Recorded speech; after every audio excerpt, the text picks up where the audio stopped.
All right. Hello, everybody. It is January 16th here, cooking right along into the year.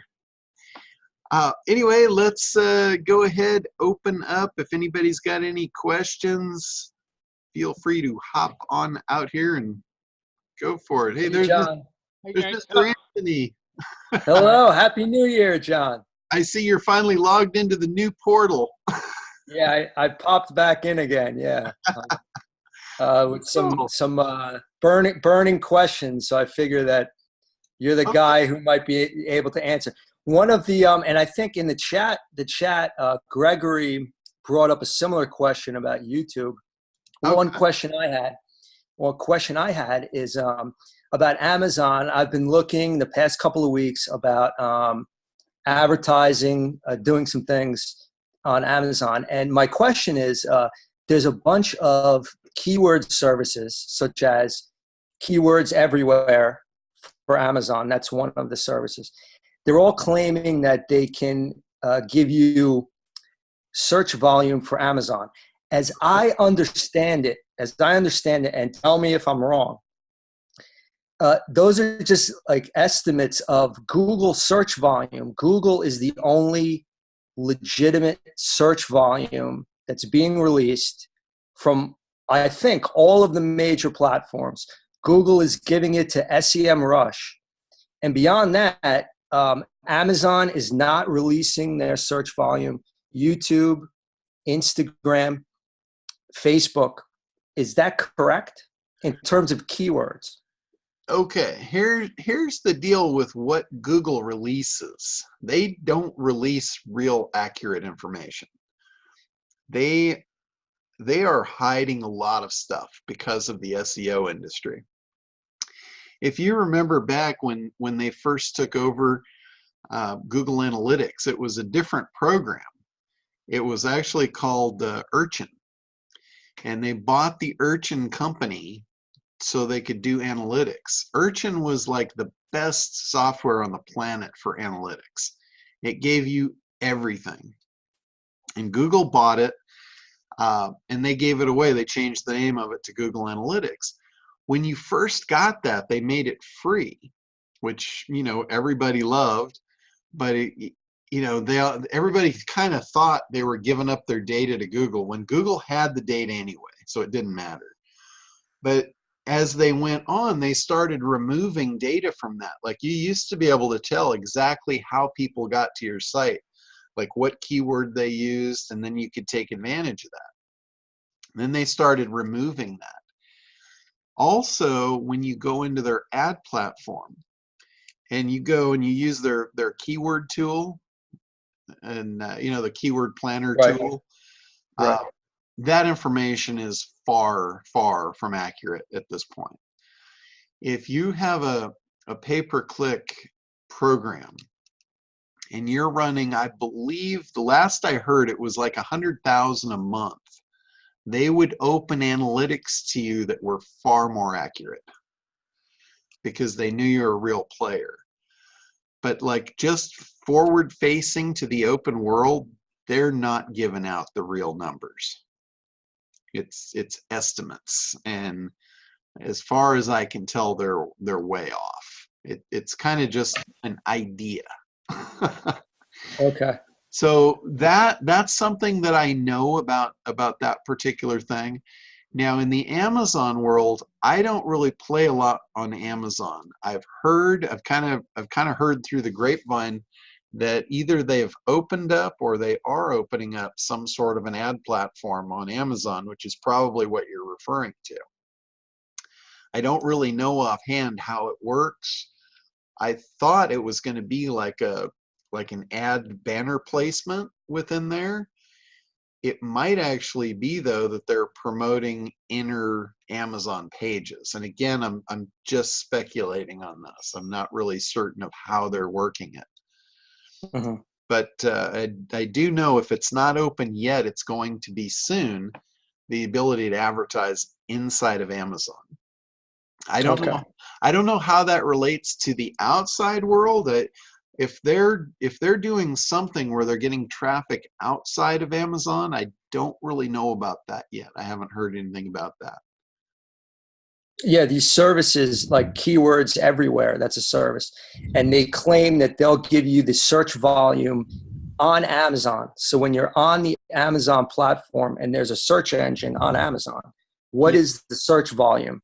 And from what I can tell, none of these services have accurate information there either. It's just guesstimates based on Google search volume, basically from SEM Rush, which you're saying that's even off. That search volume on SEM Rush from Google is off, really? So it's way off, or just There's somewhat? Or there's a lot of software out there that is using the Google APIs to pull their data. SEM Rush uses Google APIs to pull data. So when you see, like when you go in and you do keyword research on SEM Rush, it is pulling that information out of Google as far as I can tell. And those numbers, yeah, they're way off. And the way I can tell you for sure that they're just estimates is they're all rounded off. You know, if you go in there and you look, they're completely rounded off. It's not natural. So just from a glance, I can tell you that they're estimates. Now, I've been doing keyword research for a very long time. I was doing keyword research back when you could actually get access to the real data.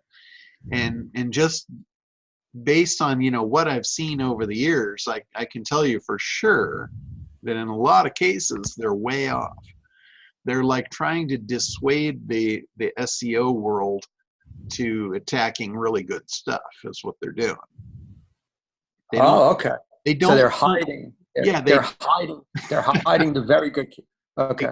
Exactly. That's why they pulled that data out of Google Analytics too, because guys like me were going in and they would look at the Google Analytics report and they would see, oh, there's a trend on my site of people coming here from this keyword, and this particular page is actually drawing in this traffic.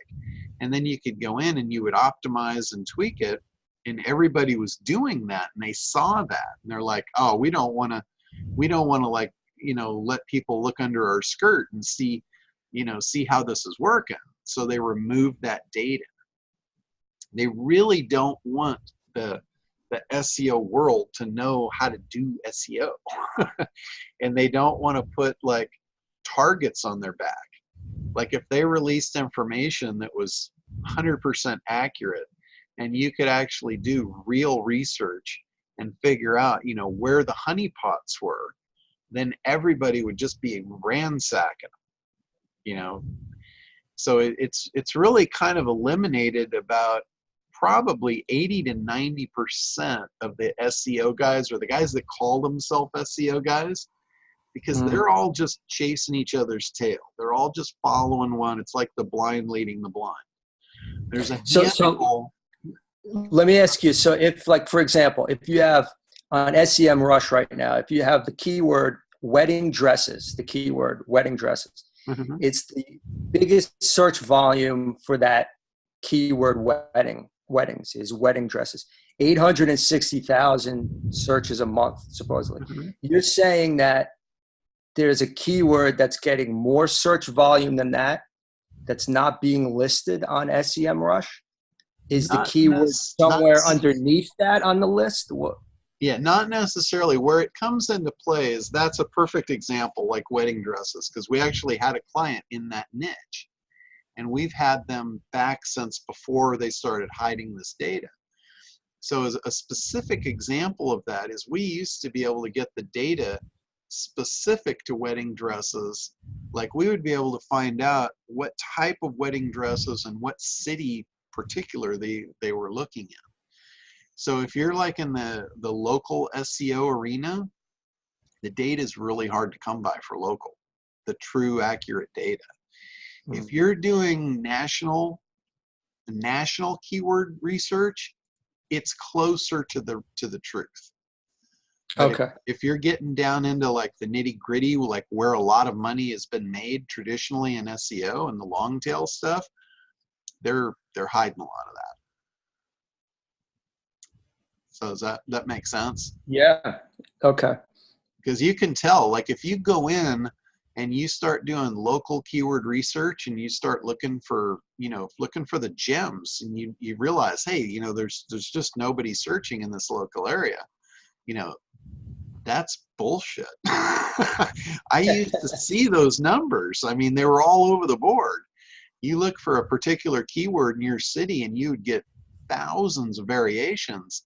And now, look, it's not there. They don't want you to know. Yeah. So they're trying to force everybody to be organic, and those of us that were in the game before and remember it, we know the truth. There's a lot of local Okay. searches. In fact, probably the majority of searches out there are pinpoint targeted local searches. They're hiding that data though. So it's really kind of hard. That's why I say, SEO has really, it's been this way since the beginning, but now more than ever, it is a thinking man or a thinking woman's game. It really is. You've got to use your head. You've got to realize, what's real and what's not there for you to rely on. Okay. Thank you. So Yeah. common sense, you'll find that common sense is very uncommon in marketing. and that's the thing that will give you the advantage to be able to win, is having and using common sense. I see this, like we have a lot of new guys that apparently, we did a marketing campaign for SitePop and we got a lot of newbie SEOers that are jumping in wanting to use SitePop, and that's great, but they need to follow the rules. And one of the biggest rules is use your head. They're like, well, how do I stay under the radar? How do I be natural? I'm like, well, use your head first of all. If you've got a site that nobody's going to and you want to dump 5,000 searches a month on top of it, I'd say that's probably not using your head. If there's a keyword with a search volume of 1,000 searches a month and you want to drop 5,000 new searches on top of it, that's probably not using your head. So it's like, it's like common sense. What happened to it? Where did it go? Crazy. Hey, I have a question. Yeah, go ahead, Greg. I was watching a lot of the ACT videos, Okay. and there was one on affiliate networks, and it mentioned go to trade shows to find them.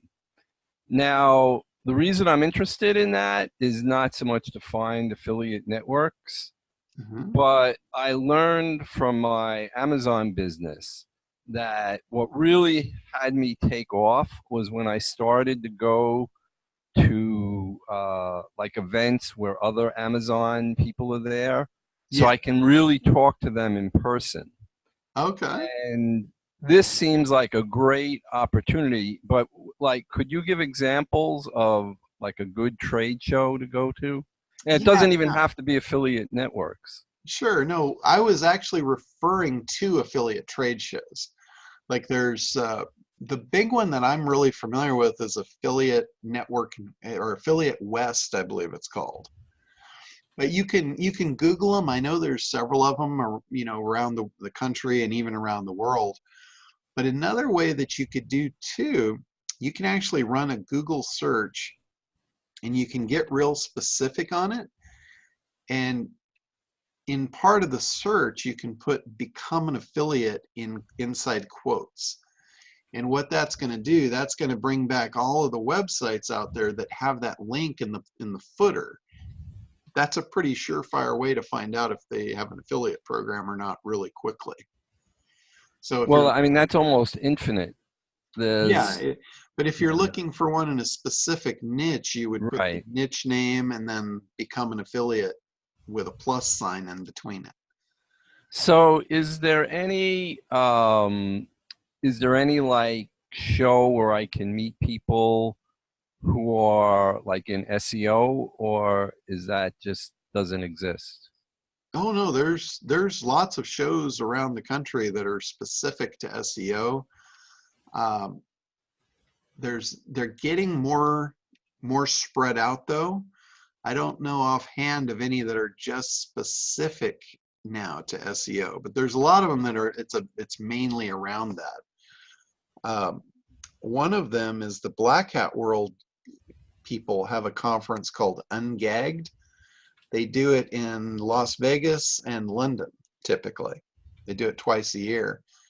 That's a good show to go to. I've spoken at that event several times in the last few years. Let's see, what else? I haven't really been going to a lot of shows lately, but I know that Affiliate West is a good one, and they've got it in Las Vegas. They also have a version of it that runs in New York, and then they do it, I think they do it usually in Asia or Europe. So it kind of travels around. But that would be, that would be a couple of good sources for that, for those type of shows. But like I said, you can run that search. If you want a specific search string, it would be the niche that you're looking for, and then the plus sign, and then an open quote, become an affiliate, and then close the quote. That's a search string that you could find all kinds of affiliates in that arena. So that's a pretty good way to go. There's other ones too. Become an affiliate though is kind of one of the big ones. A lot of the software out there, that's their natural link for that. Another one is, you could just use the word affiliate. Just put it in quotes so it's an exact, and then plus the domain, or plus the niche rather. That way it's filtering out a lot of the stuff you don't want. And there's other ones too. I'll take a look. I've got a bunch of research and folders over here. I can take a look and see if I can find some of the names of the other shows out there. They're just not coming to me right off the top of my head. All right. Who's up next? John. Yeah, go ahead, Lewis. A question regarding SEO. Okay. I have a client that has been hit by the last change. Basically, I track the keyword after the article in the blog post. Okay. And what Google have done is they have changed the whole, this is the keyword. What was the question? The question is, Google changed the snippet. So if you search for best pre-workout meal, what they have done is they have changed the feature snippet, and they put another article, but they choose the image of my client. So the traffic has dropped because they are not in position 0 anymore. Okay. So it was on Tuesday when Google announced the January core update. Okay. Have you seen something like that in one of your clients? I haven't noticed anything like that. So it sounds like what you're referring to is like the change in what they display off of the schema codes. Is that right?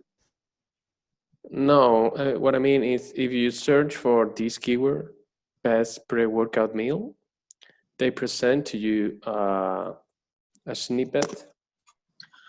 Oh, okay, gotcha. I know what you're referring to. The position 0 thing that we've talked about. Yeah, so what they've done is the image is the same, is from my client, but the article and the extract in the feature snippet is from another article. Okay, gotcha. So they're displaying multiple modes of content. Yeah, so if you change even the keyword, I mean, best pre-workout food, they have replaced the snippet. So basically this article has lost, I don't know, 50, 60% of the traffic. Gotcha. Okay. So what he's referring to there is when you run a search in Google, depending on the keyword, different keywords will show different results on the page. If there's advertisers, those are always going to show up at the top and the bottom.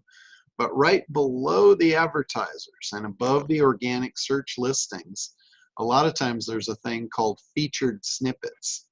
We refer to it as position 0. And sometimes they'll show videos there.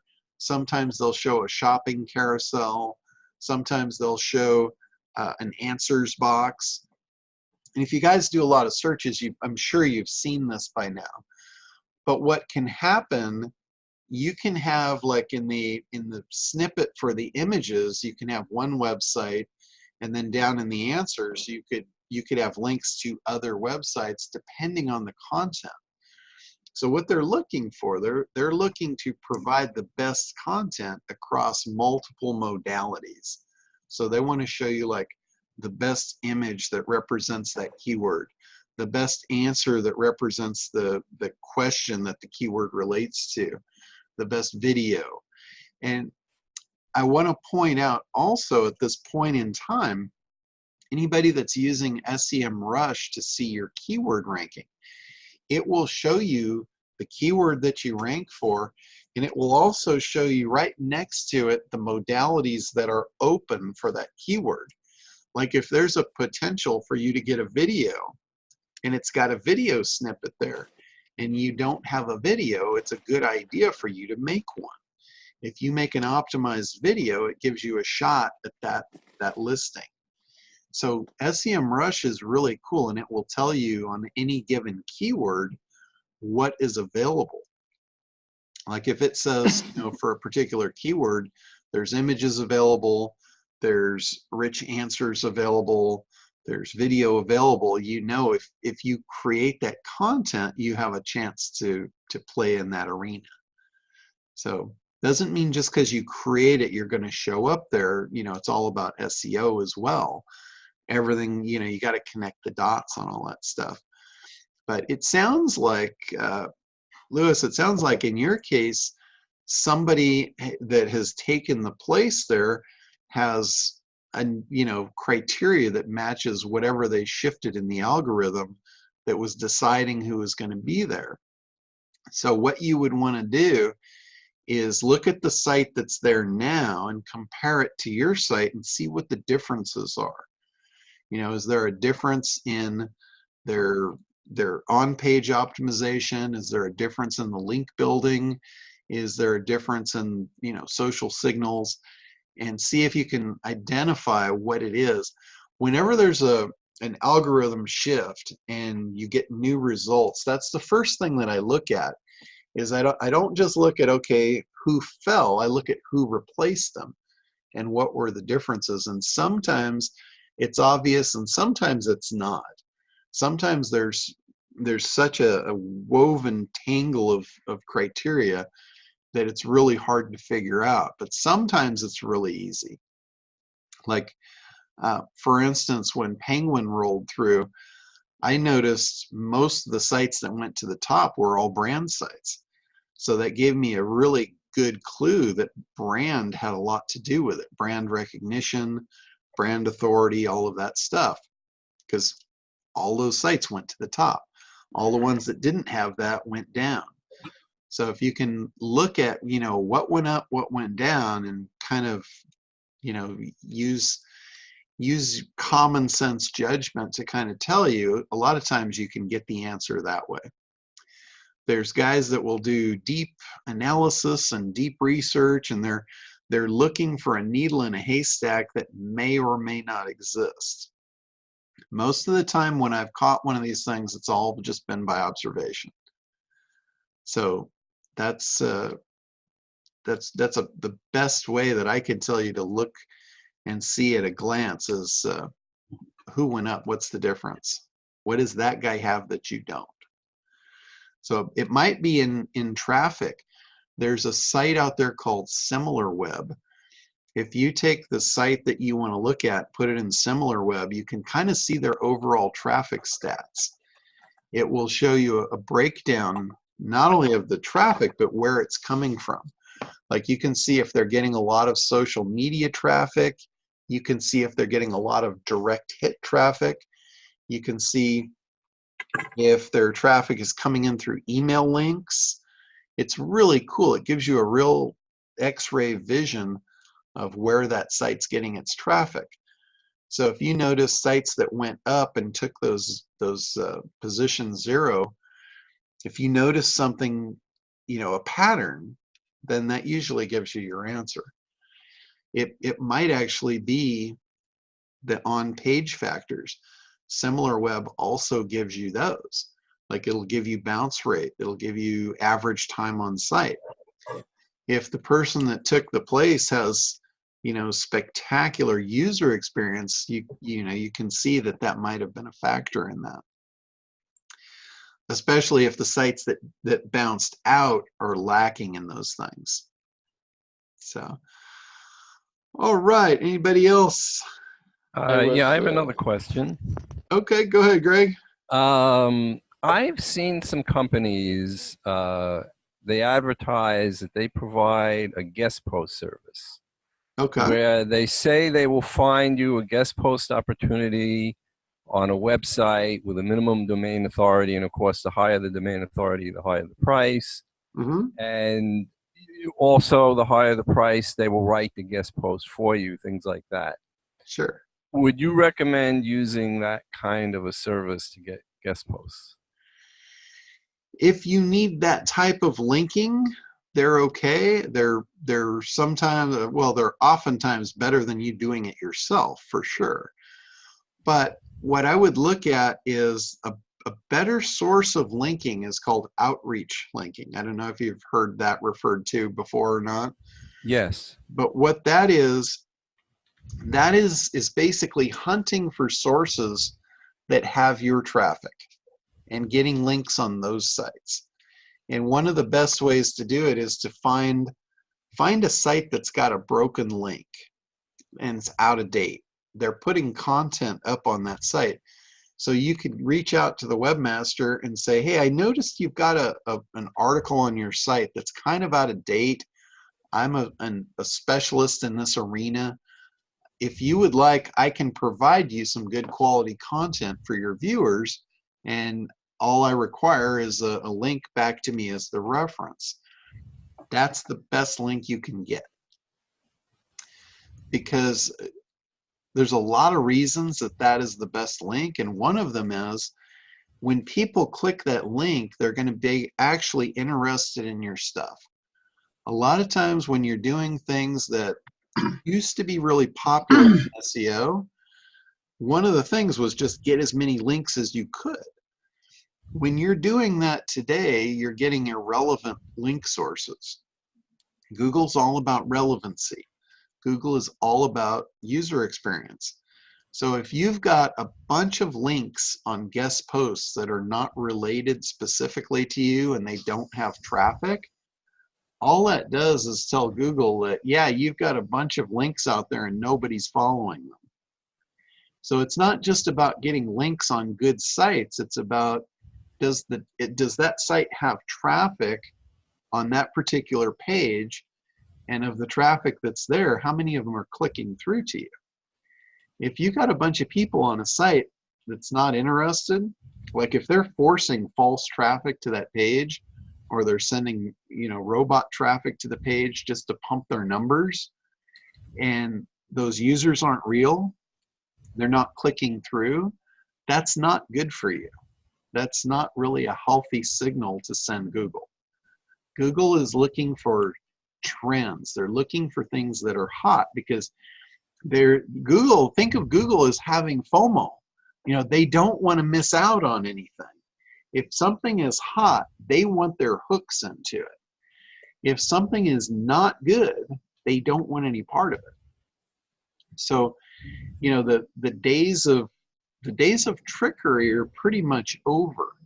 The whole private blog network thing where you've got a bunch of sites that you manipulate and you can get all the links that you want.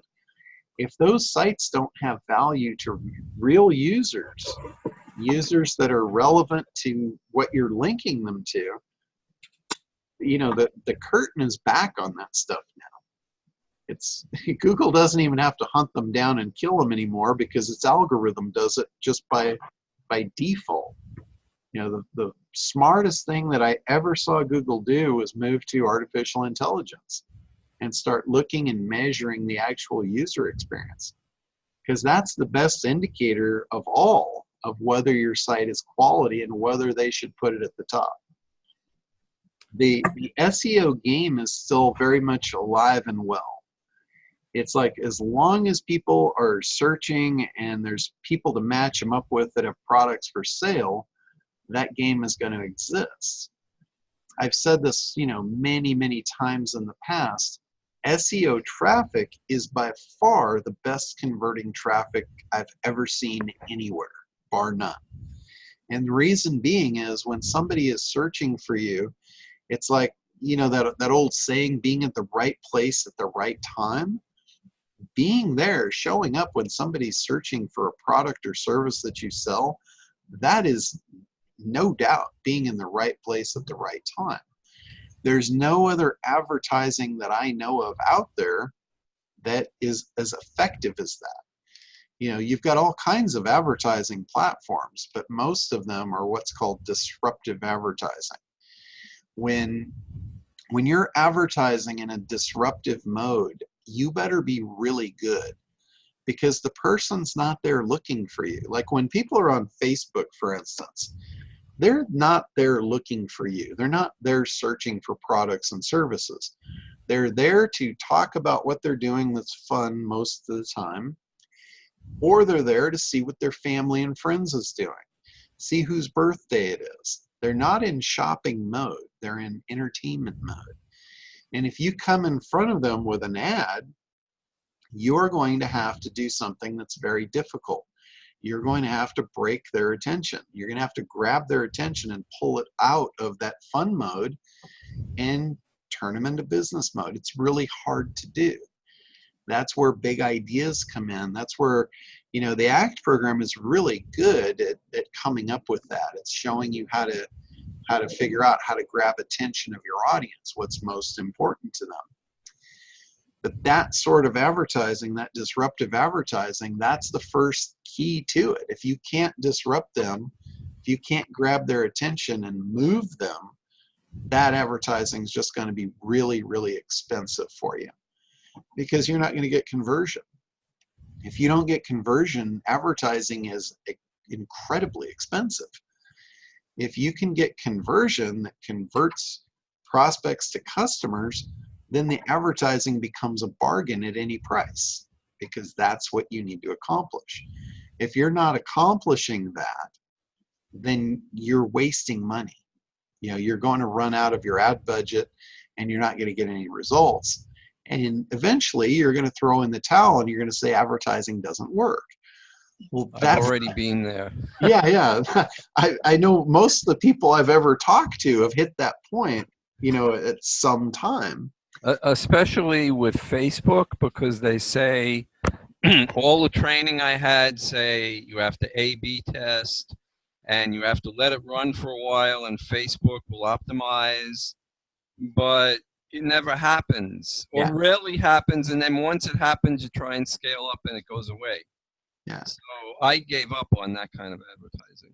Well, what that is they've given you a partial truth. You've gotten a partial truth is what you got there. They're right. You have to let it run. You have to do all those things. But I guarantee you, if you don't have an ad that's going to grab that attention and do what I'm talking about, it's never going to work. The whole thing about split testing is split testing two things that have a high likelihood of converting. Not just some random message, which is what most people use, because they don't really know how to create an ad campaign. They don't really know, how to create an effective marketing campaign that does the key components, is grab someone's attention, bring them in, build demand and desire for the product, usually through an education-based process. You're basically teaching someone how to use your product or your service, what it's going to do for them. And as you do that, that creates demand and desire for that product. Along the way, some objections come up, so those need to be addressed and eliminated, and then you need to make an offer. So, you know, the base simple system for that is to generate a lead magnet that is very important to that person. Like if you offer them, it's like a carrot. You know, you wave the carrot out in front of them, addressing what you know they really want. You know, that's the key component of a marketing campaign, is understanding what that person really wants. You know, what's their pain and how do you solve it? What do they want and how do you fulfill it? If you're not really clear on that stuff, marketing's going to be really difficult for you, and advertising is going to be impossible. You know, you have to look at the ad and see, does this really speak to that person's soul? And if it doesn't, I guarantee it's going to be expensive. So, you know, that's the whole reason behind why I put the whole ACT program together to begin with, was the need. There's such a need for everyone to get that and understand that skill set.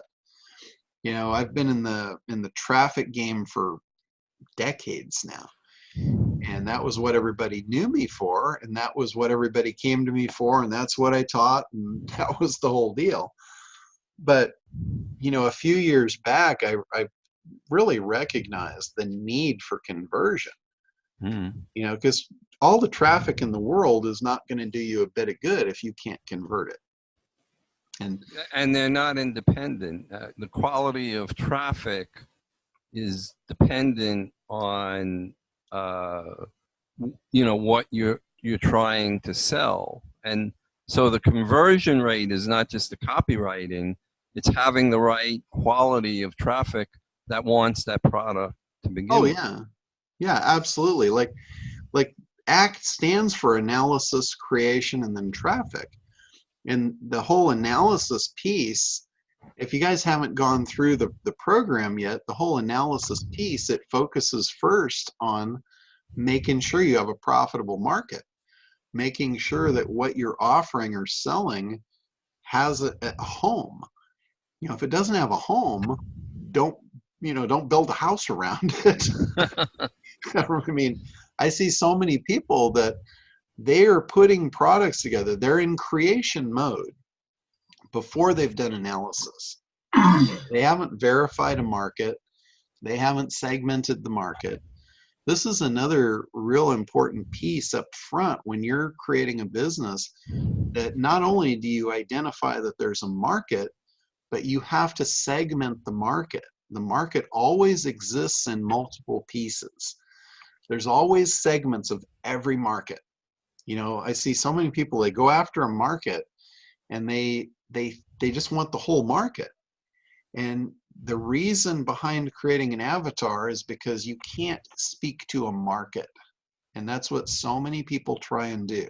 They try and talk to a market. Well, last time I checked, a market does not have a credit card. You know, credit cards belong to people.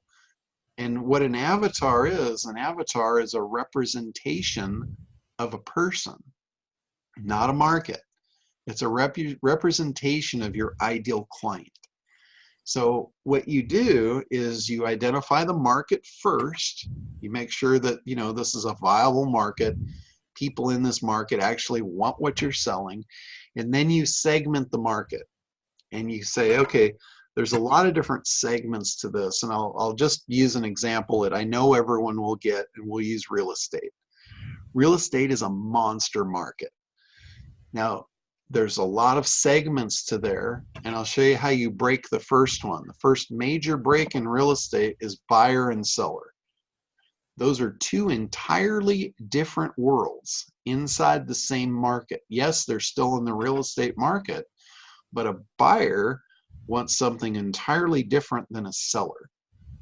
And as soon as you talk about what the buyer wants, the seller is turned off. And as soon as you talk about what the seller wants, the buyer is turned off. So if you're speaking generically to that market and you're trying to address the whole market, you are going to turn everyone off and you're not going to convert anyone. John, definitely hammer that home to Callie when she's in class with you on Saturday. Oh yeah, she's going to get a big shovel of that.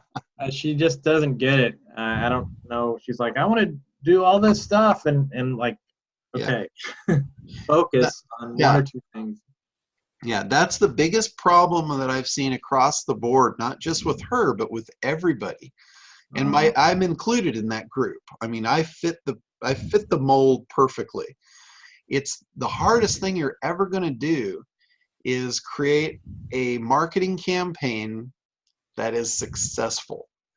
And the reason it's hard is because we are so all over the place and we want to serve so many different markets, and you can't do it effectively. If you want to create a successful marketing campaign, you have to do exactly what I'm talking about. You have to segment that market. So segmenting into buyers and sellers is not far enough. If let's take the buyer, for instance. I'm going to do the same thing in the buyer bucket. If you take the buyer bucket, you've just effectively taken half of the market, right? So now we've got that half-size bucket. We're going to do the same thing. We're going to say, okay, of these buyers, what are the commonalities here? One buyer might be like a single mom just trying to find a home to keep a roof over her kid's head. You know, that's a particular bucket. Another bucket would be a growing family that they're having more kids. They've both got good jobs. They're looking to upscale their living, their living environment.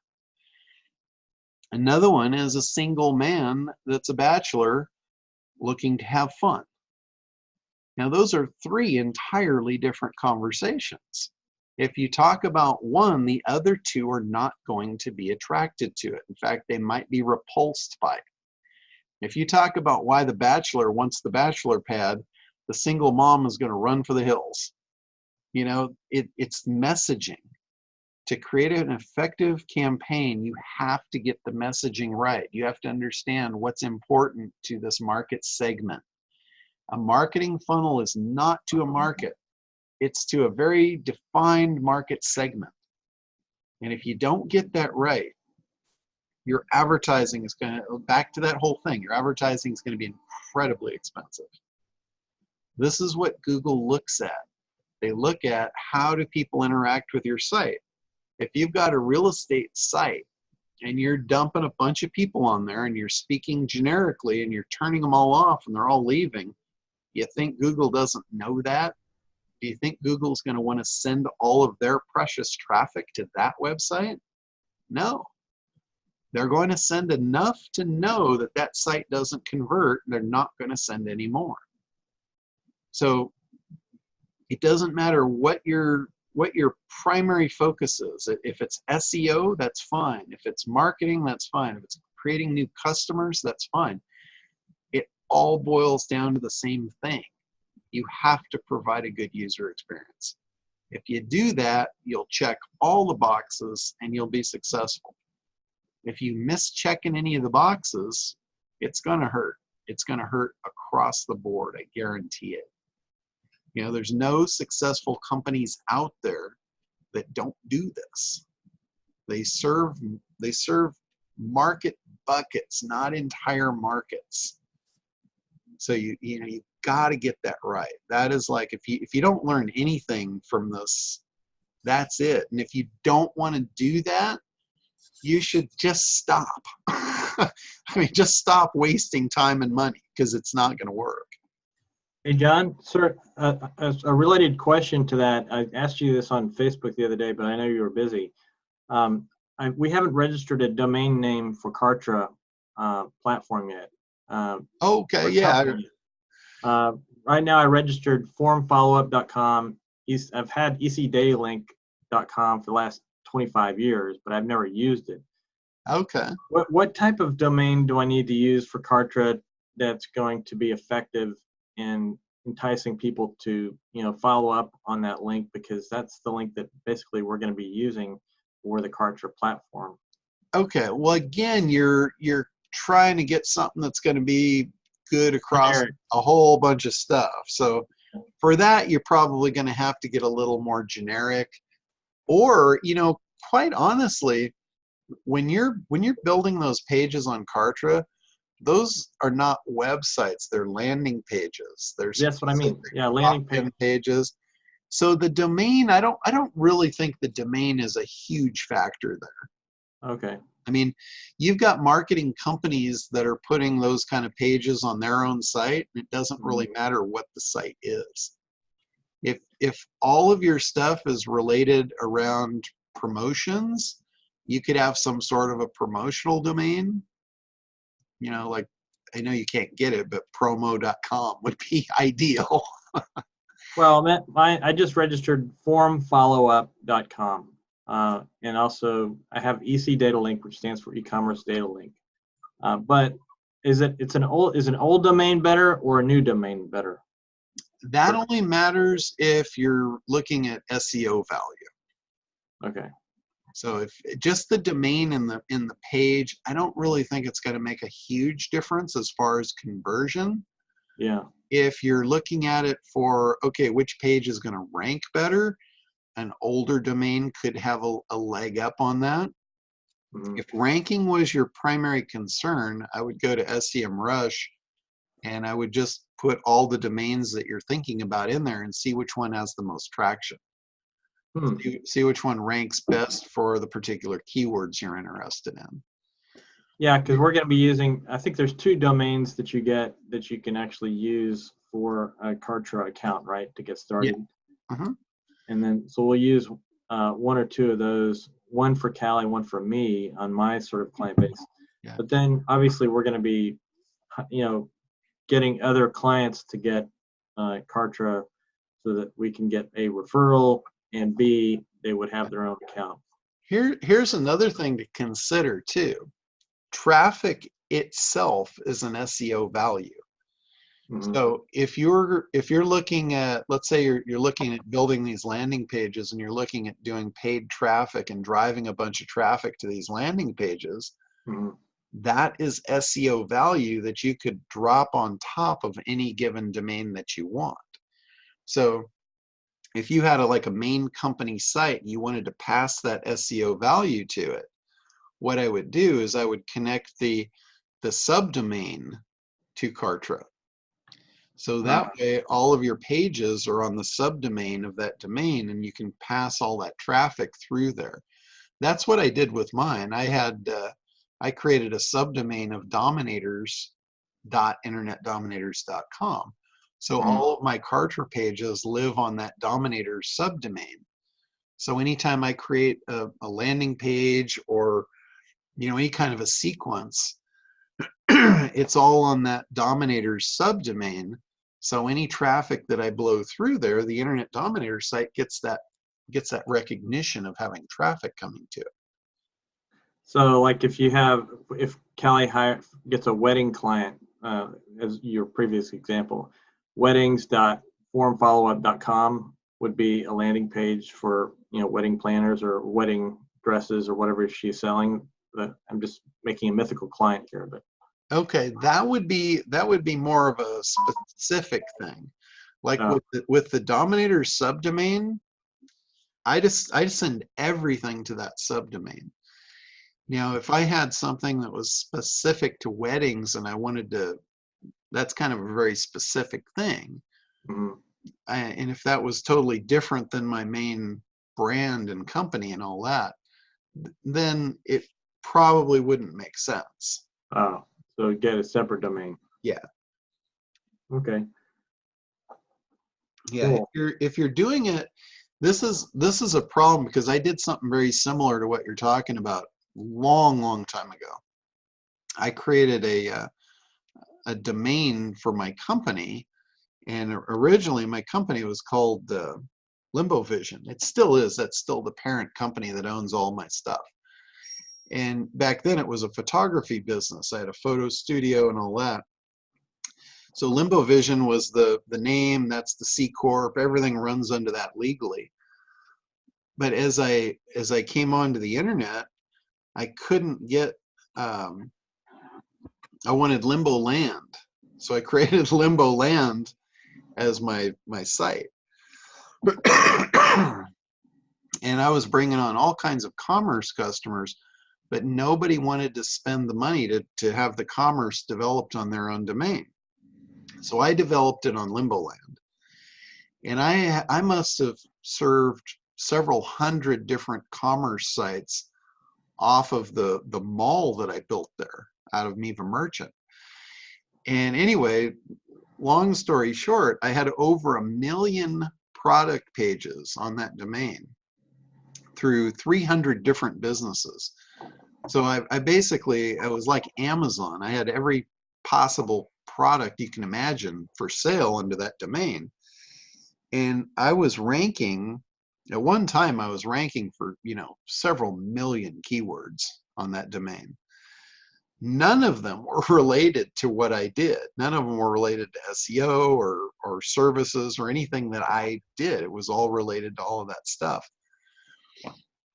When I rebranded and shifted the name to Internet Dominators, I realized, the Limbo Vision thing was, people were thinking I was an optometrist or something.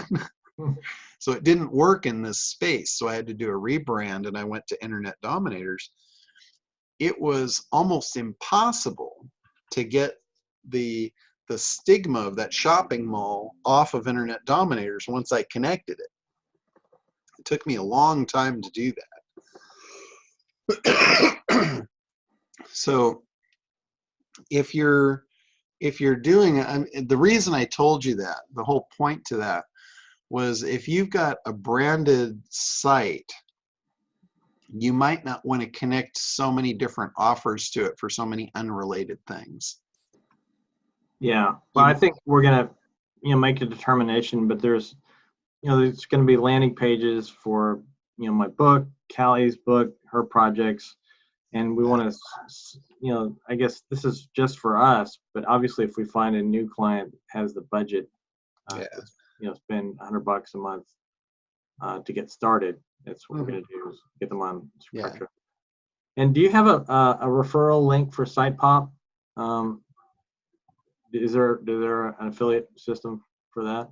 I do have, if you're signed up under my affiliate system, you're automatically affiliate of SitePop. So I don't even know if I am signed up as an affiliate of Internet Dominators. I signed up under the Kartra. You should be getting okay. Yeah, Kartra has their own affiliate system.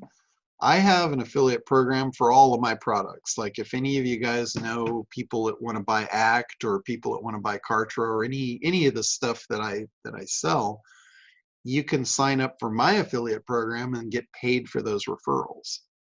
Like, okay. There's several people on here that are doing that and getting checks. So that's just on internetdominators.com. Down at the bottom, there's a link for become an affiliate. In fact, we were just talking about that in the beginning of this call. Okay. There's a link right at the bottom that says become an affiliate. And once you're in there, I use Kartra for my affiliate program. So once you're logged into it, you'll see all the different products that I offer and all the product links for them. Okay. Oh, yeah, by the way, on your search engine, if you go to Internet Dominators in Google, Facebook comes up first as your primary link. Oh yeah, they bounce around depending on what day of the week you type it. Sometimes LinkedIn will come up, sometimes it'll be my site. Okay. That's a prime example of Google split testing. Ah. Google knows all the stuff that's related to Internet Dominators, so it split tests to see what has the best interaction. So okay. It's kind of interesting to watch all this stuff happen. So that's why you want to have all your social media stuff, because all pages bounce around. In the Google listings, your page bounces around. But imagine if I didn't have any social media and my Internet Dominator site bounces out of the top run. What's going to replace it? If I don't have anything else to replace it, I'm just gone. When you have your social media optimized for the, for your brand, when you have, your LinkedIn, your Facebook, your even Twitter, Twitter will come up too. You have all that stuff. Instagram, I don't have enough fingers and toes to list them all. But when you have all of those, what happens when Google does its shifts, you have something else that will probably fill the bill. Sometimes it's domain authority. A lot of times YouTube will pop up to the top. LinkedIn has huge domain authority. Wikipedia, if you go to Wikipedia, it's kind of hard to do, but what you can do is you could potentially get your name listed in Wikipedia for who you are. And if you can do that, that is a very, very powerful page, because now you get a page on Wikipedia. It's really hard to do, for a business name. It's easier to do for a person, especially if you're a person of influence and there's a lot of outside external references to your name.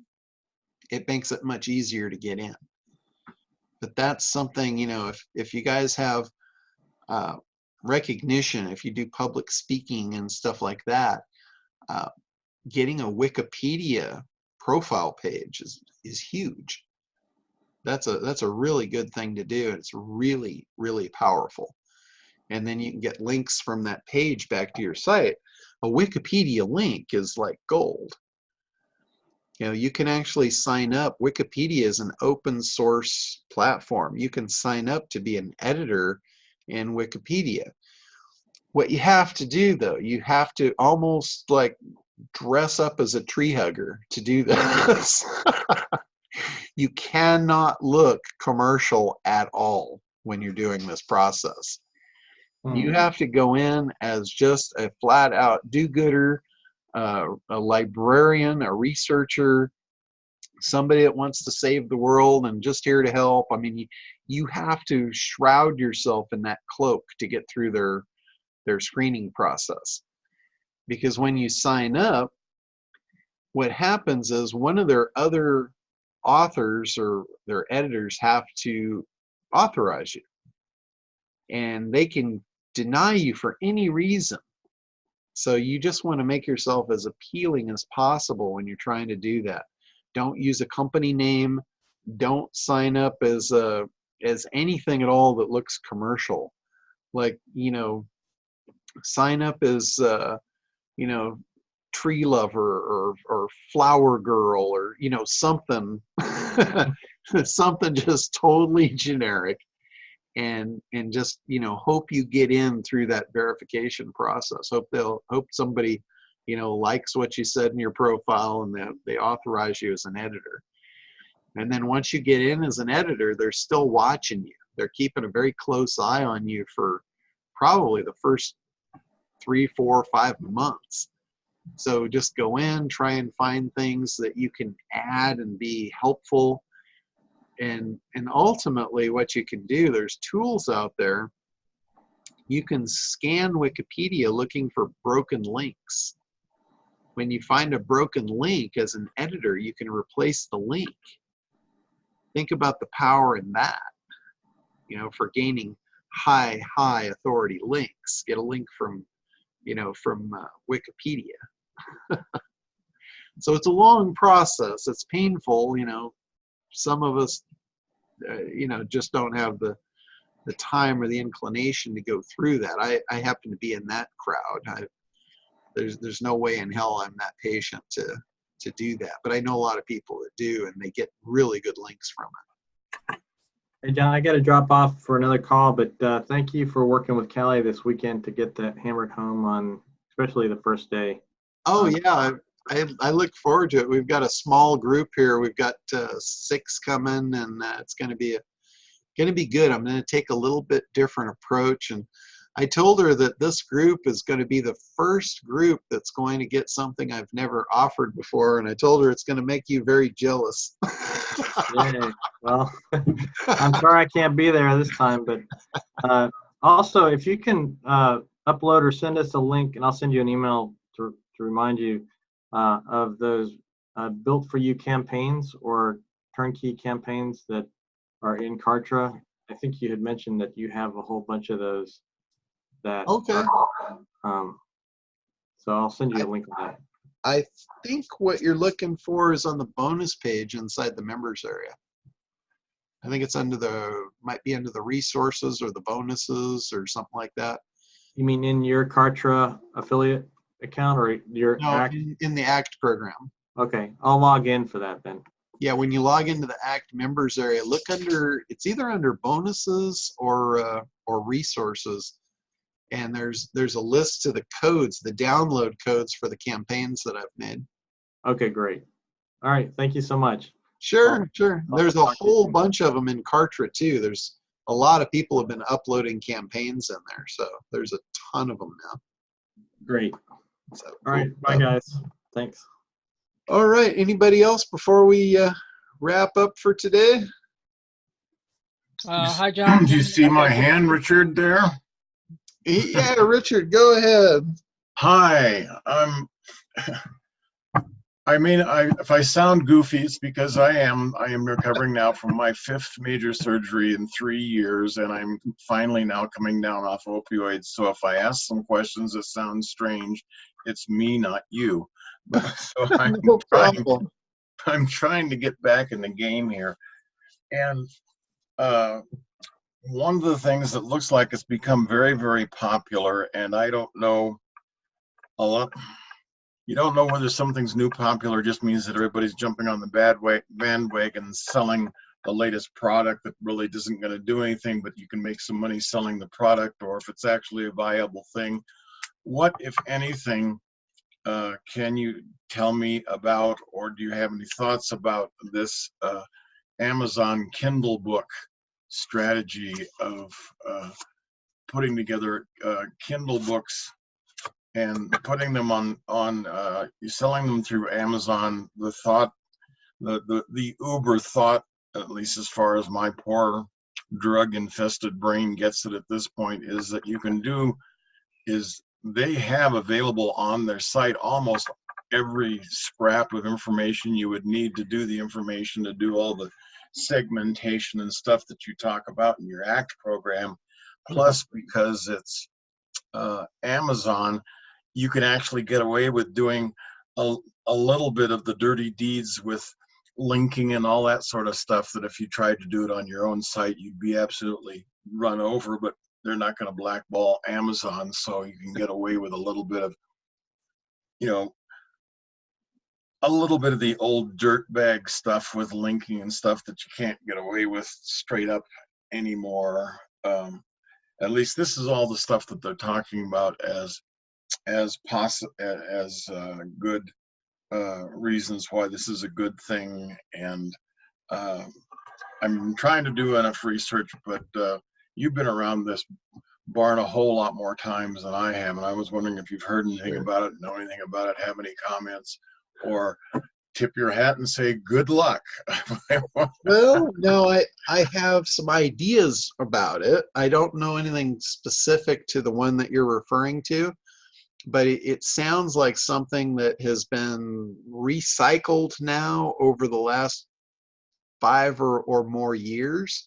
Mm-hmm. And there's one of the massive segments of the market for business is the people that want to quit their day job and get rich quick. And isn't that the definition of internet marketing? not really, but there's a segment of it. There's a very large segment of it that is I get it.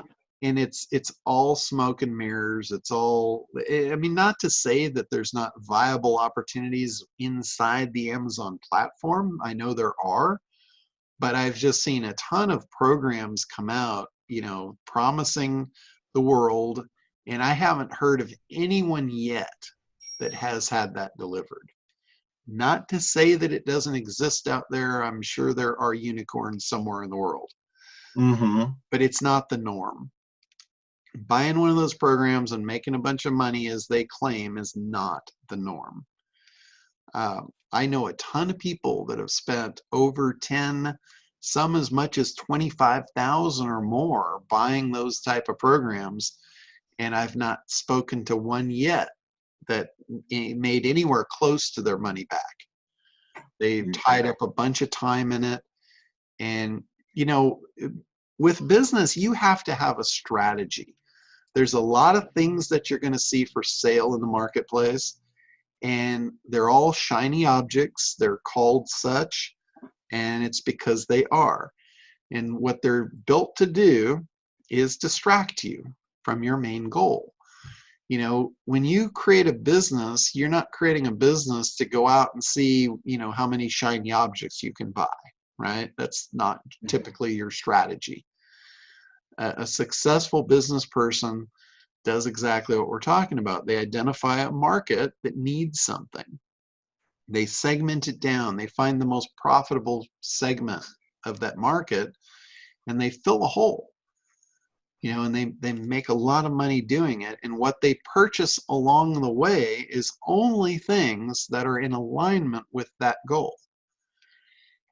And, you know, shifting your whole world onto some other business opportunity, going back and forth, generally isn't going to get you there.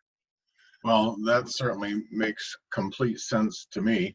Because one of the first things that you were talking about was searching for affiliate programs and that sort of thing.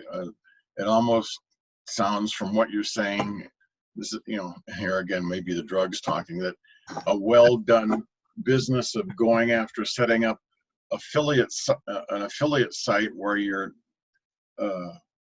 focusing in on decent, you know, payback, you know, commission affiliate sites and work on a bunch of affiliate sites and putting those up might actually be a better investment in time and money than trying to get a bunch of books up on Amazon or something. Yeah, well, let me paint that out for you so you have a Please. picture of that landscape. You could find, when you find affiliate products, basically what you're looking for is you're looking for other things that you don't provide that will provide value to your clientele, to your ideal avatar. And I'll give you a really good example of this. The woman that does maternity dresses. Her client is only good for about 3 months. They have an expiration date. Yeah. And as soon as they expire, they're done. You're looking for a new client, right? So in this world, I'll paint out an 18-year picture here. We sell her the dress as a lead magnet. We don't even need to make money on it. We could give it to her just to acquire her as a customer. And the timeline that she's on, she requires this maternity dress to move through the timeline, get to where she needs to go. At the end of the timeline, she has a new timeline.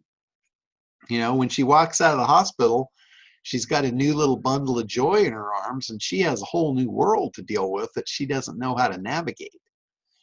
So you could find affiliate products. You could be her advocate and know every step of the way for the next 18 years what she's going to need before she knows she needs it. When you connect those dots, you could have an 18-year sales funnel on all shit you don't have to make or fulfill. You just receive a check. That's a strategy. That's a war plan to go to war with. Well, it's interesting that you would mention that, because just one of the first domains that I was looking at, and I actually registered and was trying to get my mind around, and you know, if you're going to be talking about maternity and pregnancy and all that sort of stuff, I don't even play a doctor on TV, so I've got some exposure there. But I got the domain Pregnancy Questions Answered, with the thought that start there, answer a few questions, and just what you said, you've got Build.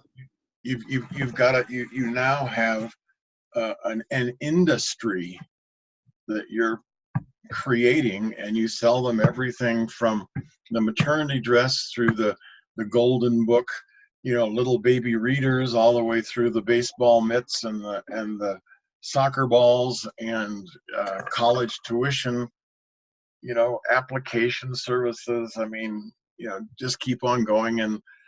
And then when their kids get pregnant, they're already on your list. It would seem to me that looked to me like one that you could build an eternal list on. And I find it ironic that you would actually use that as an example, because that makes sense, is basically using, if I'm hearing you correctly, is the affiliate in a related vertical market with some branches to it that you can have one deep tap route with a lot of little roots off to the side, but it's all basically related at some level that allows you to just keep stacking it on and building that market. And now you're basically doing something that's really unique in internet marketing called email marketing.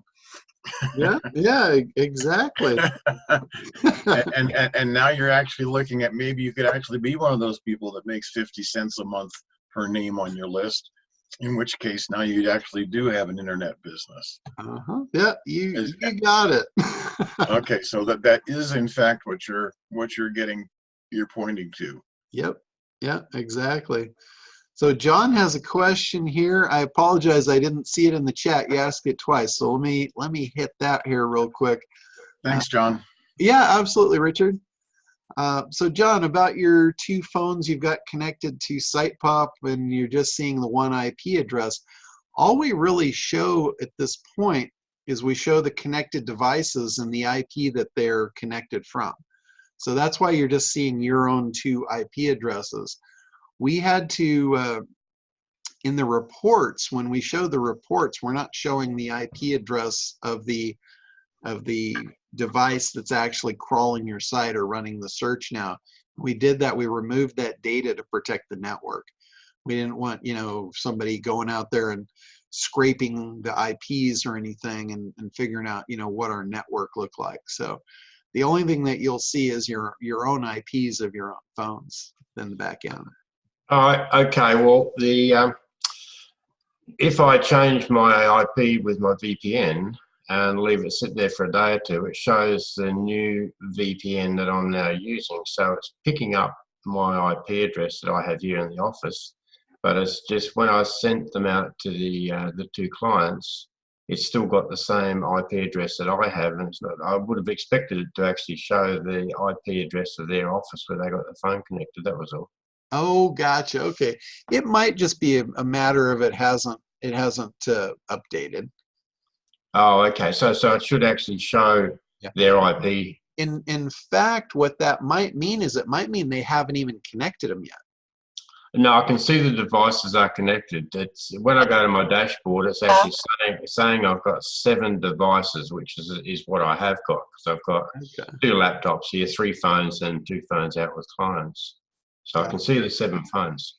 Yeah, because I know in my account, my personal account, I've got some phones that I did that. I switched them to to different people or what have you, and it's still showing the old ones, even though I know they're not. Okay, right. So it's no big deal as long as the phone's as long as I can still see the phone is active. It's okay. Yeah, you should be in good shape. Yeah. All right. Thanks for that, John. Sure, no problem. Okay, Steve, you want to come out there? I know you had a question. Well, obviously my first call, John, so just trying to soak up information as much as I can. But Sure. Question for you, and I'm sure you've gotten this many times before. I have a website that is built via website builder.